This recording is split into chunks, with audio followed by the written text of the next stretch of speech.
Okay, welcome to the CERIAS seminar class today. My name is Jerry Hahn. I'm with CERIAS, and it's my pleasure to introduce Syed Hussain.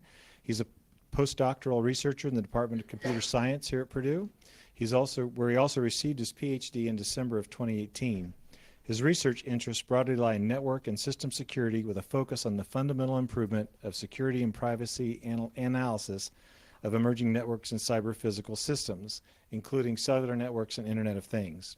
His papers have received numerous awards. He's been inducted twice into the Hall of Fame Mobile Security Research, and his contribution identifying 20 or more protocol flaws in 4G and 5G cellular networks.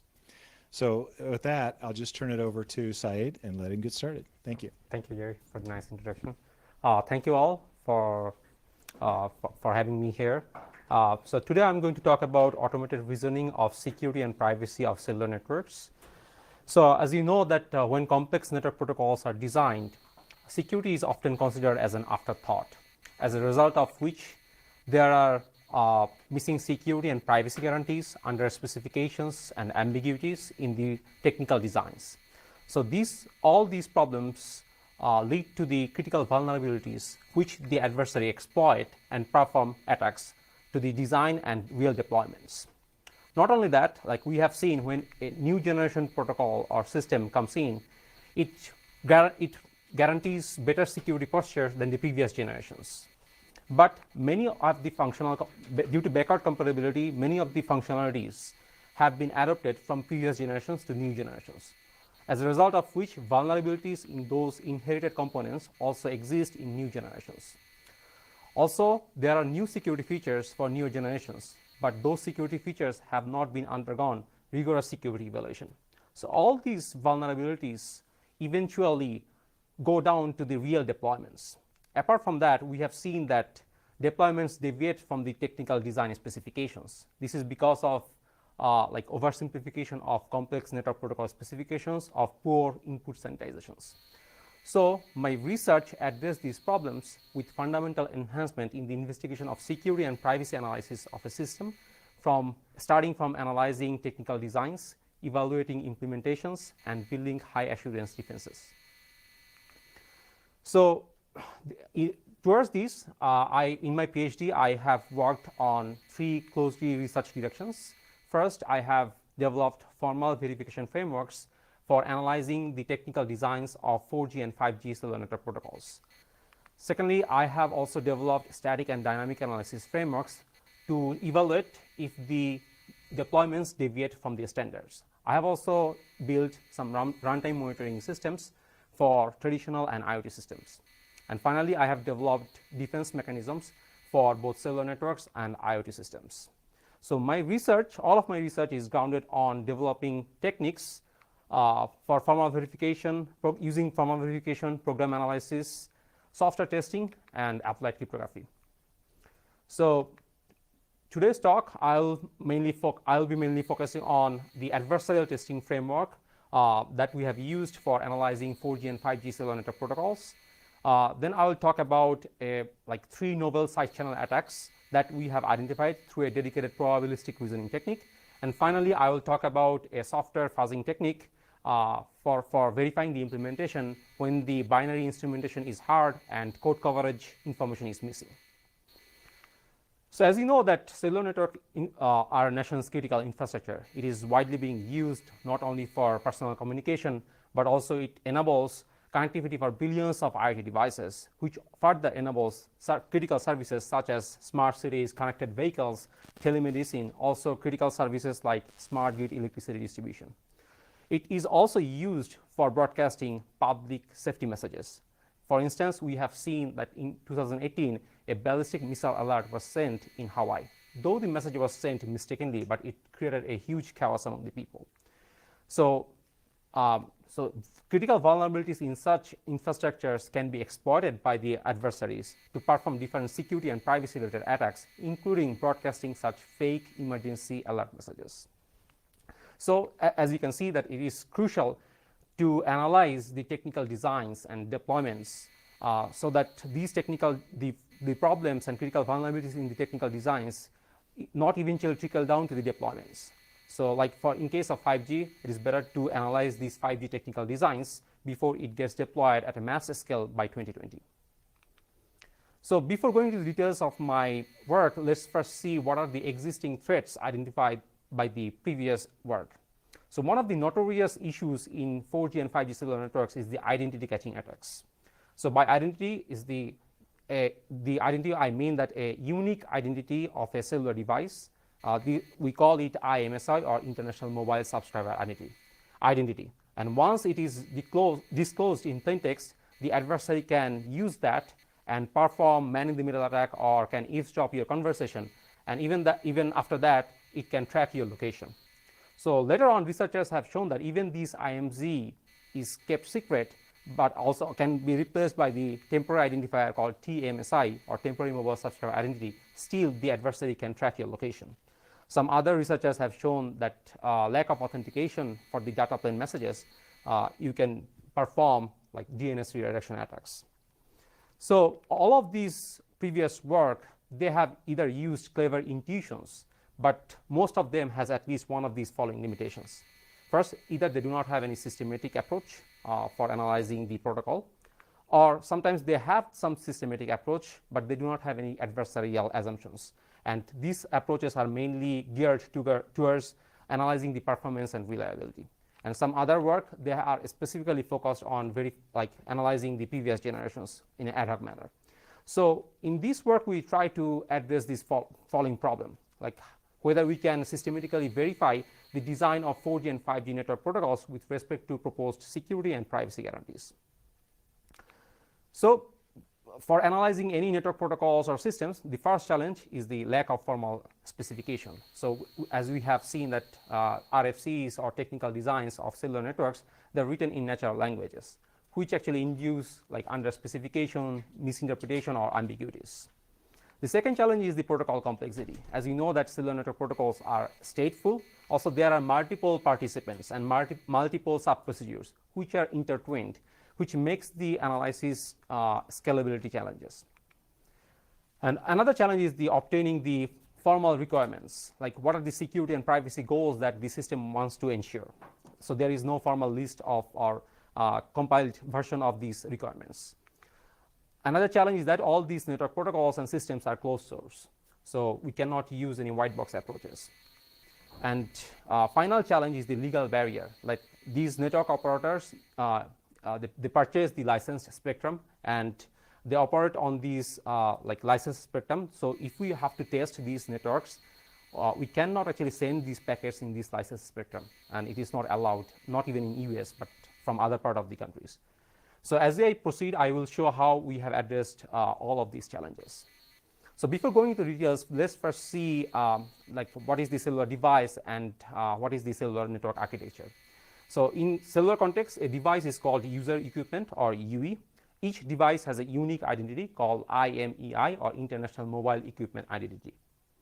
To get the cellular connectivity, the network operator provides a SIM card, which stores the master secret key, and a unique identifier. It is called, as I said, like IMSI, International Mobile Subscriber Identity, which is for 4G, and the counterpart for 5G is the SUPI, or Subscription Permanent Identifier. So though the IMSI or SUPI, this identifier can be exposed in plain text, but master secret key will never be exposed in plain text. Now let's see, in the context of cellular network, a geographical area is divided into hexagonal cells, where each cell is served by a base station. Multiple such adjacent cells consist of a registration area. So the base station works as an intermediary between the device and the core networks. The core network has multiple components or multiple nodes, but for this talk, I'll be focusing mainly on AMF, or Application Mobility Management Function, for 5G, which manages the registration, deregistration, and paging procedures. It means that the connection establishment, disconnection, and the mobility management. So for analyzing the technical design, one of the key techniques is the model checking. So let me show how it works. So the high level idea is to check the model of a system against some properties. It could be security and privacy properties, that whether the model works perfectly fine with against the given properties. So by model, I mean that the regular behavior of the system represented abstractly with some kind of graph representation or finite state machines. So the model checker takes this abstract model or the graph representation of the system and properties and checks whether there is any path in the graph that the property gets violated. If not, we are good. But if there is any path where the property gets violated, then the model checker provides a counterexample. So it means a sequence of steps that an attacker can take to perform some kind of attacks.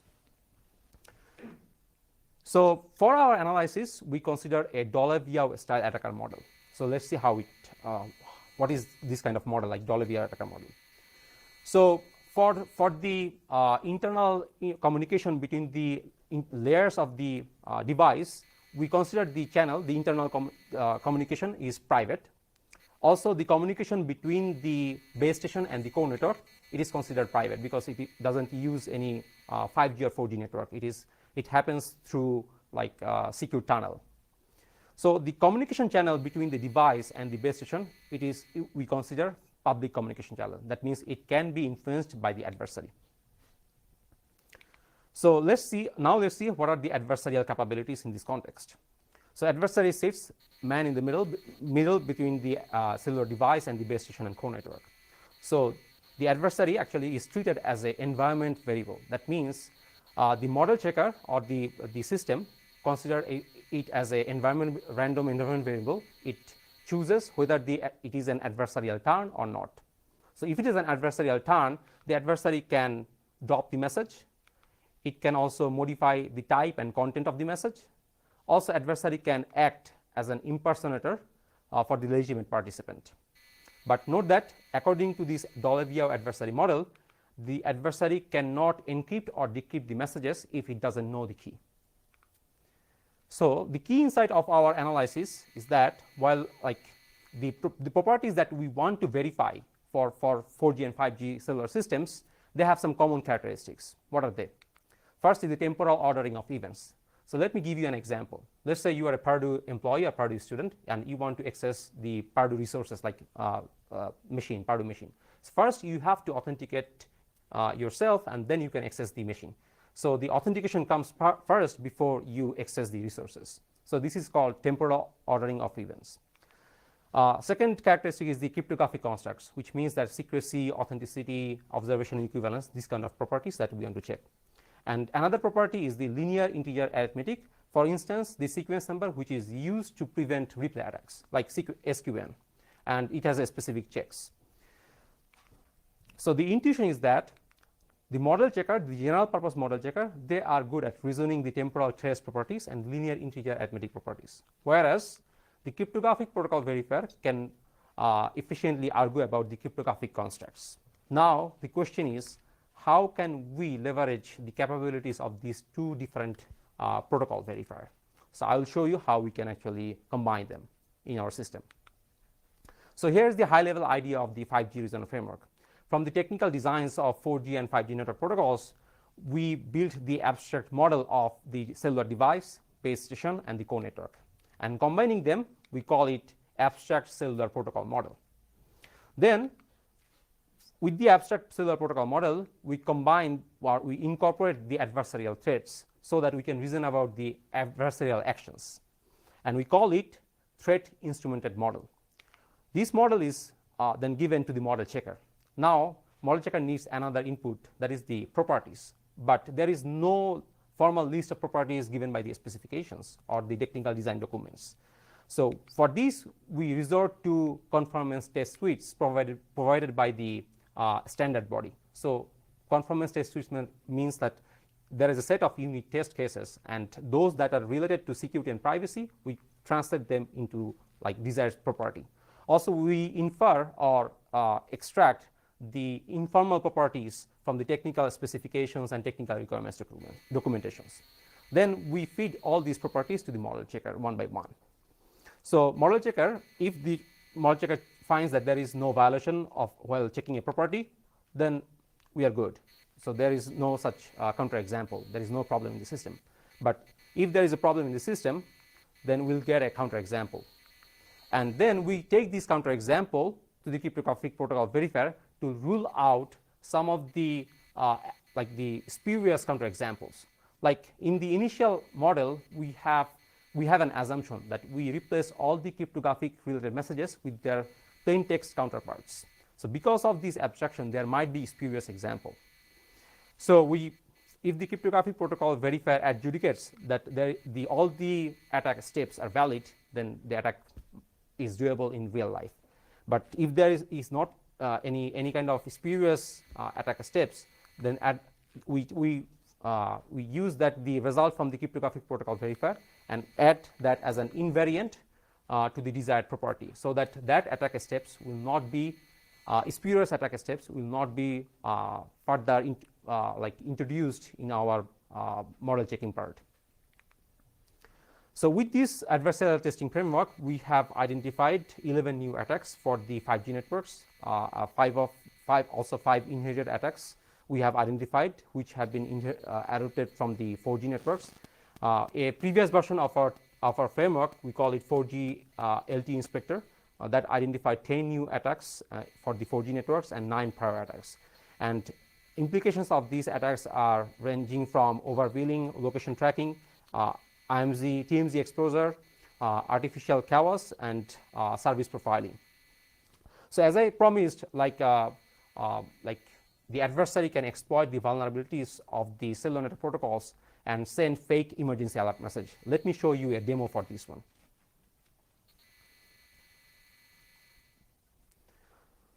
So here, with this software-defined radio peripheral, I have set up a fake base station, which will try to send a fake emergency alert message to my device. As you can see, that device is already connected to 4G LTE. Now I have just started my fake base station, and it will try to send this fake message. Yes, as you can see that this emergency warning. So this is the message I have set, not so much scary, but as you can see that this message probably you can receive these kind of emergency alert messages, and you should not believe this message at all. But this can create, like, if the message is scary, it can create a huge panic among the people, like we have seen in the case of Hawaii. Okay. So all of these findings, we have responsibly disclosed these findings to the cellular standard body. We call it GSMA, and they have acknowledged our findings. And a number of changes will be coming in the next release 16 for the different layers and the security architecture specifications. Also, Intel has used our tool internally, and they have identified a couple of vulnerabilities. And Qualcomm also has shown interest to use our tool. Also, it has got wide coverage from the mass media and technical outlets. So as you have seen that while analyzing the protocol, we have used some kind of high-level protocol abstractions, like we have designed or modeled the high-level protocol flow of the system. But there is a kind of trade-off between the fine-grained modeling and the completeness of the test. Like you may have false positive or false negative if you have very high-level view of the protocol. But as you model the protocol in a more fine granular way, you might have more states. As you have more states or more complete view of the system, you might be able to find more critical vulnerabilities, such as side channel problems.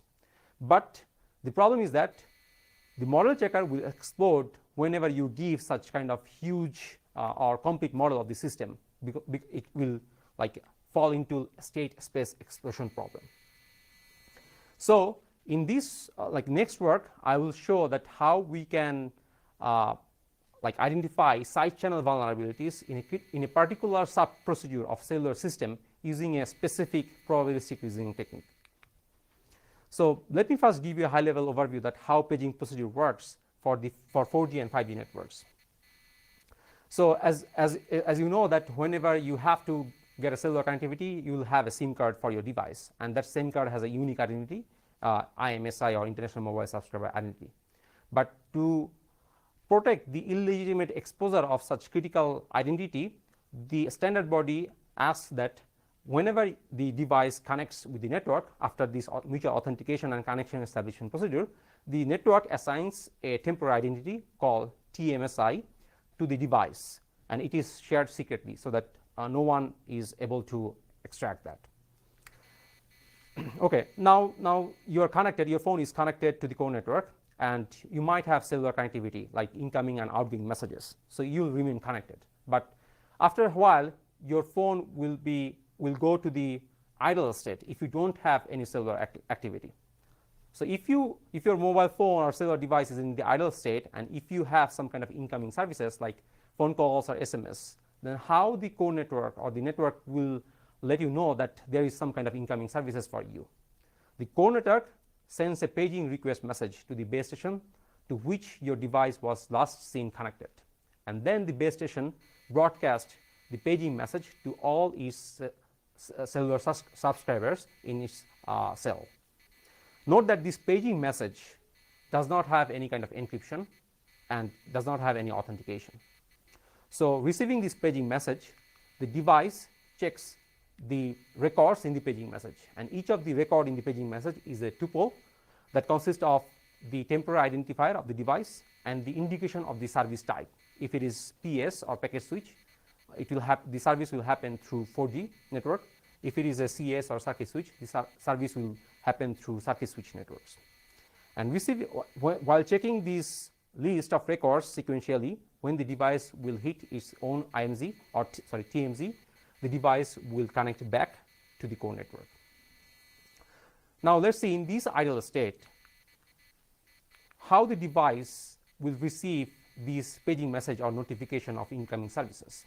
So during this idle time, the device, majority of the time, the device sleeps, and it periodically wakes up. So if a message or paging message or this notification comes during the sleep time, the device will not be able to capture that message. But if it comes in the monitoring phase, the device will be able to receive and respond to that message. The time at which the device wakes up periodically, we call it paging occasion or paging frame index. So without loss of generality, let's assume that the time domain of 4G and 5G networks, it is divided into 128 system frames, where each frame is of a length of 10 milliseconds. Now the question is that which device will wake up at which system frame, how it is decided. Basically, it is decided based on your last 7 bits of the IMZ of your device. So if two devices have same last 7 bits, then they will wake up at the same time. So can you see any problem or any issue of this design? Apparently, it may appear that this is a very good design in terms of energy optimization and performance.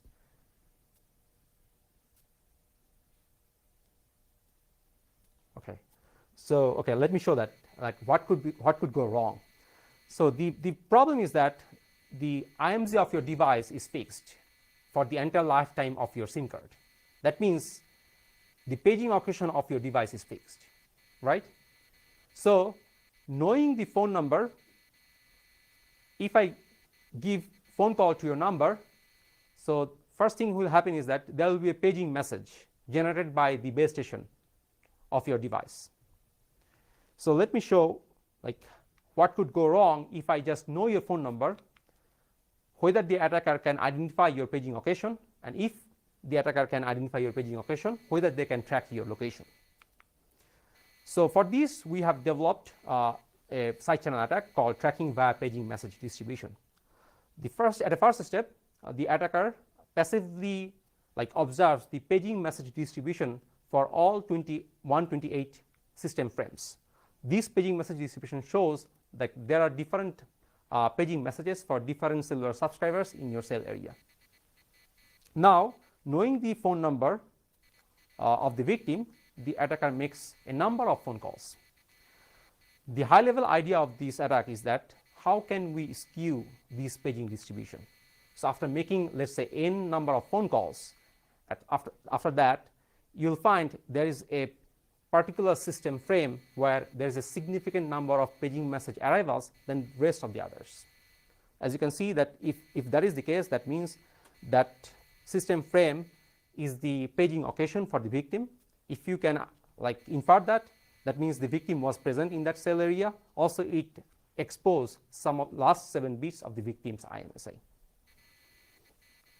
So now the question is, how many phone calls are required by the attacker to perform this attack or identify your presence of a target area and your paging occasion?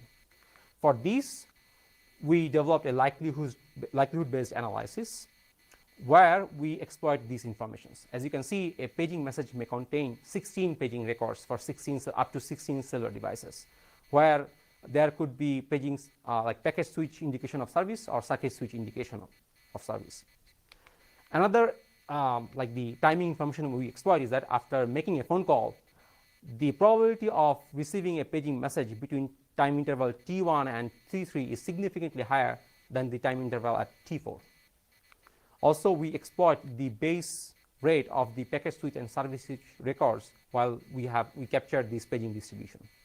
So utilizing all this information, we compute the likelihood Li that the ith victim's PFI. Ith means out of 120 frame, ith frame is the victim's paging frame index or paging occasion. We also compute the likelihood when victim is not present in that particular target area.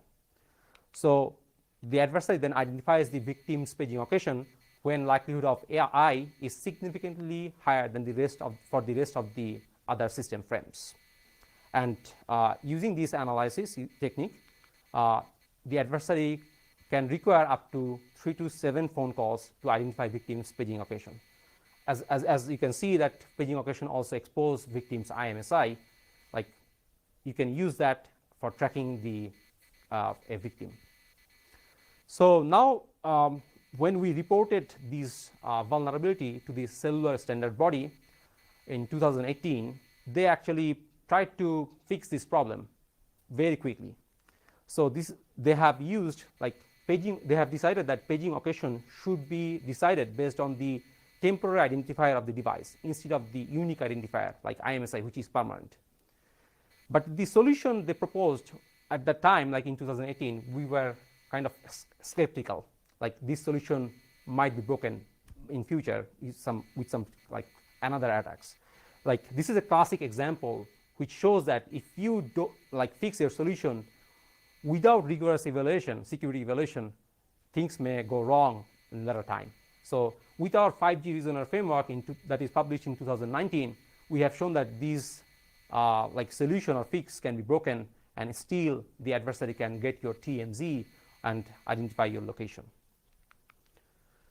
So now another funny story that the motivation of the second problem comes from another interesting story. In 2018, when we had a chance to go to Qualcomm to help them recreating some of the attacks that we have identified for using our 4G LT inspector framework, one of the guy from the 3GPP actually they challenged us that 5G networks does not expose your unique identifier IMZ in plain text. They use public key encryption to make it secret. So they challenge us whether we can break it. So from that, actually, we have get motivated to see whether the IMZ can be broken for the 5G networks. So exploiting this the torpedo vulnerabilities, we can see that the IMZ, which is represented as a 15 digits binary decimal coded number, it is represented as a 60-bit, 49-bit binary numbers.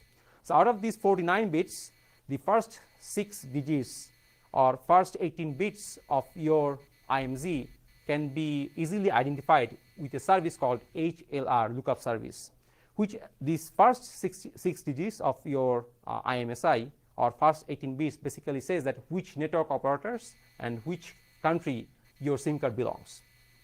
So in this case, as you can see, 310 is the mobile country code, which is for USA, and 260, which is the network code for T-Mobile.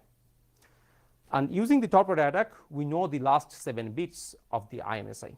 So out of 49 bits, the adversary knows 25 bits. That means adversary has to crack, has to find the rest of the 24 bits.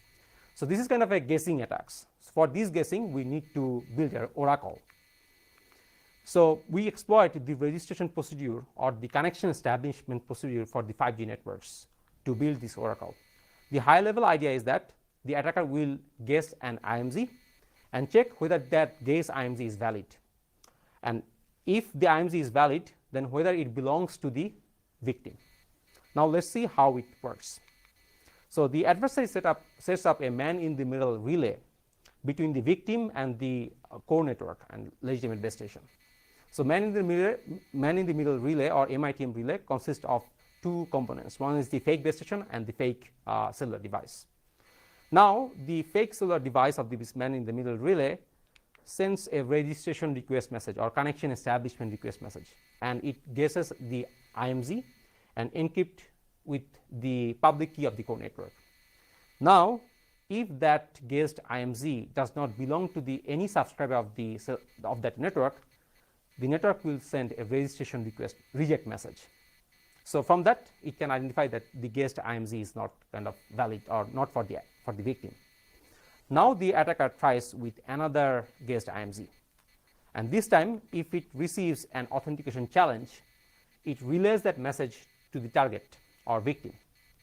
Now the adversary wants to see whether the victim can solve that challenge or not. If the victim cannot solve the challenge, that means this authentication challenge is not for him. But if the victim can solve the challenge, now the guessed IMG actually belongs to the target or victim. So this is how we actually cracked the rest of the 24 bits of the IMG for the victim. So we have like these kind of side channel attacks like Torpedo also enable another side channel attacks for the 4G network for retrieving the IMG of the user device. As previous work, we reported this vulnerability, and GSMA has acknowledged the findings. They have proposed a defense which didn't work later, and we have identified that using our 5G reasoner framework. Also, this work has got like a similar kind of mass media attention from the technical outlets. So as we have used these formal analysis frameworks and probabilistic reasoning techniques, like the most of the attacks that we have identified, actually they are active attacks set up by the fake base stations. Let's see how it works. So when the cellular device first wants to connect to the core network, they searches or scans the nearby areas for the presence of the base station to whom it can connect. Also, base station at the same time periodically broadcast its messages, like the system information block messages, and there are different types of broadcast messages that are sent in plain text, and they do not have any authentication. So this lack of authentication and lack of encryption can be exploited by the adversary to set up a fake base station. So fake base station mimics or impersonates as a legitimate base station and emits these similar kind of messages. Since it doesn't have any authentication, it will not be identified. So the idea is that lack of authentication and encryption, also the broadcast message is sent with higher signal strength. So naturally the device will lose connectivity from the legitimate base station and will connect to the fake base station. Now the fake base station will request for your IMG. This happens for 4G networks, and in 4G networks the device will respond with IMG, like it provides its IMG and sent in plain text. But in 5G, as I have said, 5G is kind of more secure than 4G. It tries to encrypt that message like IMG with the public key of the core network. That means the adversary can now cannot see this IMG of the victim device. But still the adversary can perform different kind of denial service attacks. For example, authentication reject or reject message or registration reject message, which cause the device to go into the kind of numb state. Until you restart your phone, you'll not be able to connect it to the core network. So as you can see, that lack of authentication is the root cause for the most of the active attacks performed by the fake base stations. So how can we solve this problem? So basically, this 3GPP standard body considered the possibility of using public infrastructure-based solution to solve this issue as impractical due to some technical challenges. But this is the first work we will show that public infrastructure can be still realizable by solving the technical and non-technical challenges. So let me show you the high-level idea of this solution. So the core network has assumed that this home server, which stores the certificate, which is like the self-signed, and the core network will assign the home server in the core network will assign certificate to the MME or AMF, that is the mobility management function or the entity in the core network, and it is signed by the core network. The certificate of the MME will be signed by the core network. The MME and AMF or the MMF will assign the certificate for the base station, and then when the base station will broadcast these messages, it will include all the certificate chains and add the signature of these messages. So when the cellular device will receive that message, like if they receive the fake messages from the base station, it will be able to identify the legitimate ones and the fake ones. So this is the high level idea, but there are certainly this, and apparently this solution is pretty straightforward.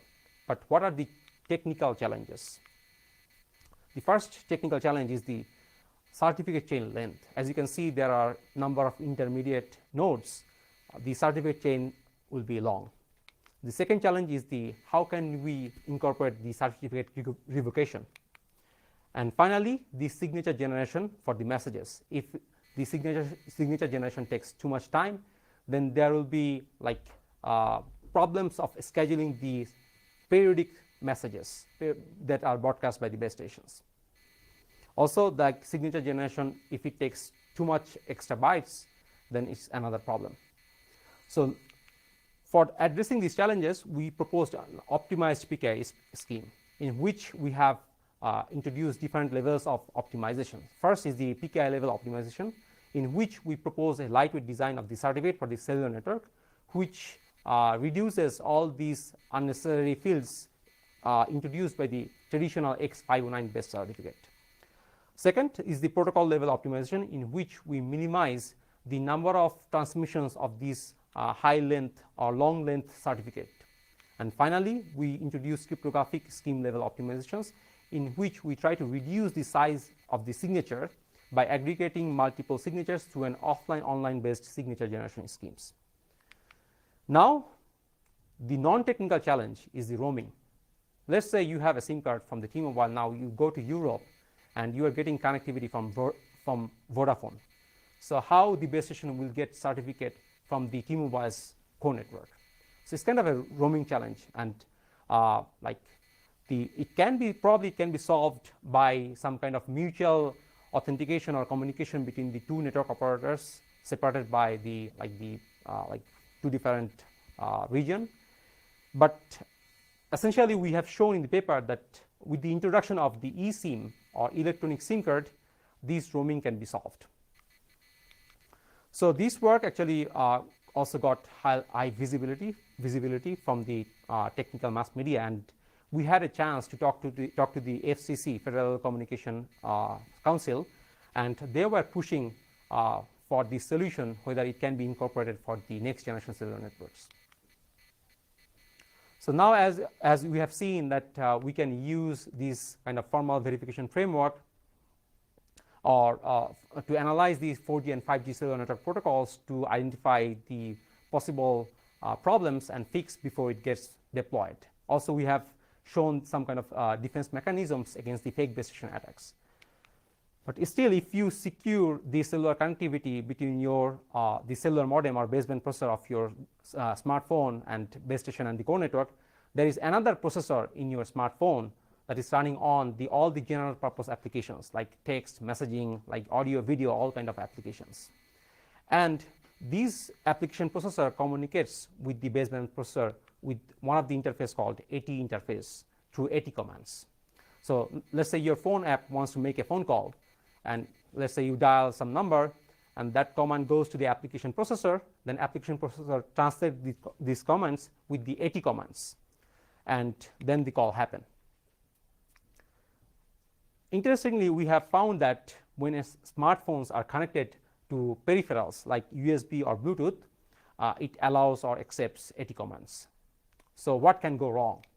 So if there is any malicious peripheral like USB or malicious Bluetooth peripheral, even like as you know that Bluetooth connections are inherently vulnerable to man-in-the-middle attack, the adversary can inject valid or invalid AT commands. Though a previous work has shown that the misuse and abuse of valid AT commands, since AT interface is a critical entry point for the baseband processor, invalid AT commands can cause catastrophic problems such as private information disclosures. So in this work, we'll show that how we can systematically analyze the correctness and robustness of the baseband related AT commands execution process for the modern smartphones. So there are certain challenges for such systematic analysis. One may assume that we can use static analysis or dynamic analysis. But the problem is that most of the firmwares for these cellular devices are not available. Even they are available, there are some kind of vendor specific obfuscation which like makes these static analysis and dynamic analysis fail. Also, we have like tried to use binary instrumentation, which is an useful like first step for fuzzing, like well-known fuzzing techniques such as AFL. But it also fails because of these previous two problems, like obfuscation and unavailability of the firmware.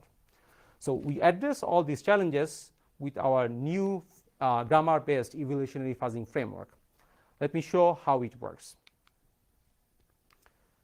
So first, we take a set of like AT grammars, which define how the AT command should be given, and we feed that to the evolution module, which systematically changes the grammars like using mutation and crossover techniques to find the set of invalid AT grammars.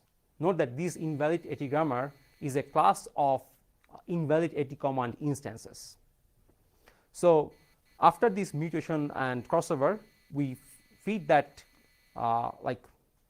we feed that grammar or like invalid AT grammar to the evaluation module.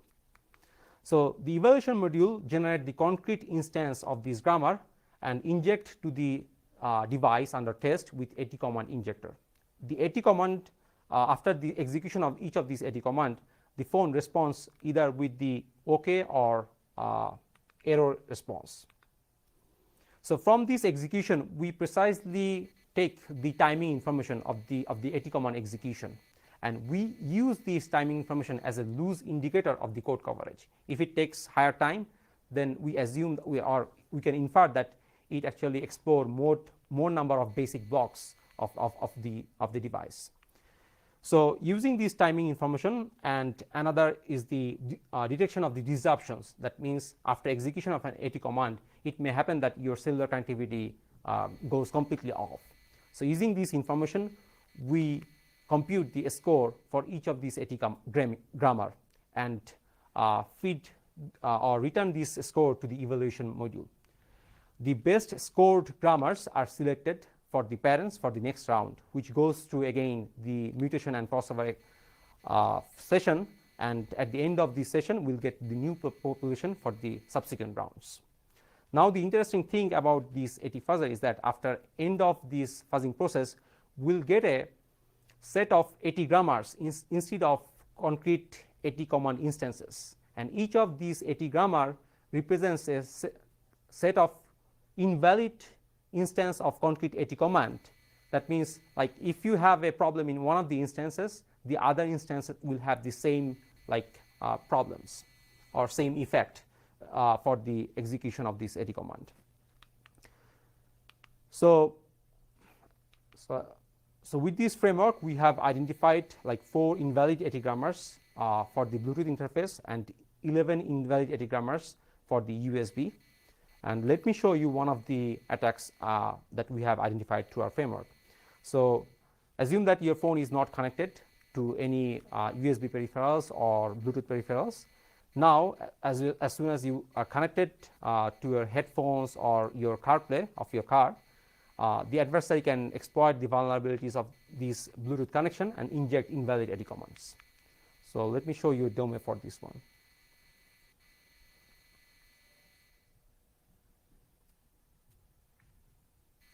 So your phone is connected to the 4G LTE service. Now from the Bluetooth peripheral, we'll send a invalid AT command. Like this is the AT plus CIMI semicolon ABCD, which is an invalid command. And using this invalid command, I will get the IMSI of the phone that is connected to the Bluetooth peripheral. So once this IMSI is exposed, then as I've shown in my previous work, that it can be useful for man-in-the-middle attack or tracking your location. So we reported all these vulnerabilities to the affected vendors like Samsung and Google, and they have blocked the USB and Bluetooth modem interface for the AT command execution. Also, they have assigned like CVEs, and like previous works, we also got coverage from the mass media outlets. So in today's talk, I have mainly focused on these 3 works. Also, I touched on slightly the defense mechanisms against the fake base stations. So like taking into account all my previous work and my kind of vision for my future work, I would like to first see whether we can develop a scalable and uniform verification framework for the entire 5G cellular ecosystems. Let me show what we have solved and what are the remaining and what are the challenges for this one.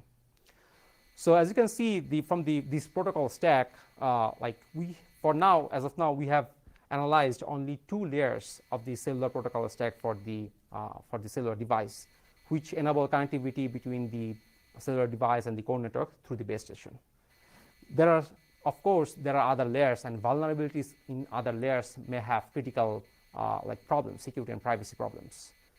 Also, like in 5G, you will have connectivity of different access technologies, you can actually access to the core network through Wi-Fi.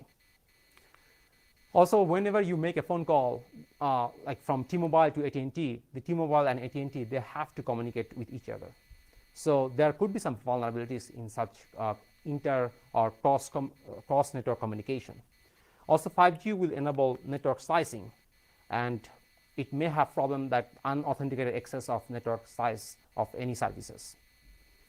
So taking all this into account, I would like to first set up or develop a uniform verification or a scalable verification framework which analyze the technical design of the 5G cellular ecosystems.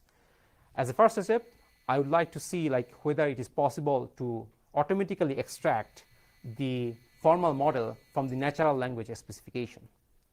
And I can also use this formal model to check whether there is any inconsistency in the formal spec. So the another challenge that we have, that how can I scale my previous approaches for analyzing this entire system? So we can use or leverage the compositional verification, in which we can divide the whole ecosystem into a smaller component and analyze in isolation, and then finally combine them using assume guarantee style reasoning. I'd also like to build verification framework for the deployments and implementations, but the challenge is that the final state machine or the model for the cellular device or the core networks are unknown. Then how can we actually solve this challenge for making it useful for our analysis? So we may use black box techniques like fuzzing to extract these finite state machines automatically from the device and the core network components, and we can infer these as a hypothesis or inferred finite state machine for these black box systems. And as I have shown that our earlier analysis only uses property guided analysis or reasoning techniques, I would like to also see how we can actually combine these property guided analysis with differential testing. And after all this analysis, we'd like to do the root cause analysis and develop the defenses for the problems that we'll be identifying. So as for instance, we have probably all of us have experienced these kind of spam calls by the robocalls. So there is no such straightforward solution so far we have seen. So one of the main problems for these spam calls is the lack of end-to-end authentication. Let's see what is the current status. So the authentication happens between your phone and the core network. But let's say your callee is from another network. So then there is an authentication or communication between the two network operators, and mutual authentication between the callee and that particular the core networks. So to make sure that there is no spam calls or robocalls, we have to propose some defense which ensures end-to-end authentication between the caller and callee. And finally, I would like to see whether we can generate the reference implementation from the formal spec. So as you know that 5G will enable many different critical services. So as of my future work, I'd like to also analyze the security and privacy of those critical services such as smart grid electricity distributions, telemedicine, and connected vehicles. So another challenge will be coming for the next generation cellular networks such as 6G, which will enable terabytes of data per second.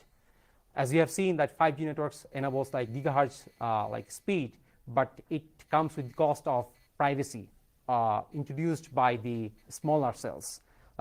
We don't know what will happen when it will enable terabytes communication systems, and we'd like to see whether our approach can be scaled for the next generation cellular networks. Also, I would like to continue my work towards the safety, security, and privacy of IoT and cyber physical systems. But there are many different challenges because of heterogeneous IoT devices of different capabilities. For instance, the devices for the smart home systems and industrial IoT. And they have different forms of connectivity. As you can see that some devices may get connected with first the coordinator, then it may get connected with the phone, which then eventually gets connected to the core network. So there are multiple hops. But some other devices may get connected to the Wi-Fi or access point of your home. And sometimes we have seen that the coordinator works as an Wi-Fi access point, which directly connects to the the cloud, bypassing the mobile phones. And some other Internet of Things devices gets directly connected to the core network using LTE or WLAN. So taking into account all these kind of heterogeneous things, first I would like to see or analyze the individual components. For example, there something could go wrong in the IoT devices, like IoT firmwares or a specific form of transport protocols. And finally, I would like to see whether I can analyze this whole IoT ecosystem holistically that I have shown for the 5G networks. So as a concluding remark, I have shown that how my research leverages formal verification, software testing, program analysis, and applied cryptography to systematically analyze the design and performance and can build high assurance defenses. I have mainly talked about our work 5G Reasoner, the adversarial testing framework. Then I have shown the side channel problems using probabilistic reasoning technique and the fuzzing framework for verifying the implementations of a smartphone. And finally, I have also shown that how can we scale our current approaches and adapt it for the 5G and next generation cellular networks and IoT systems. With that, I conclude my talk, and I'll be happy to take any questions.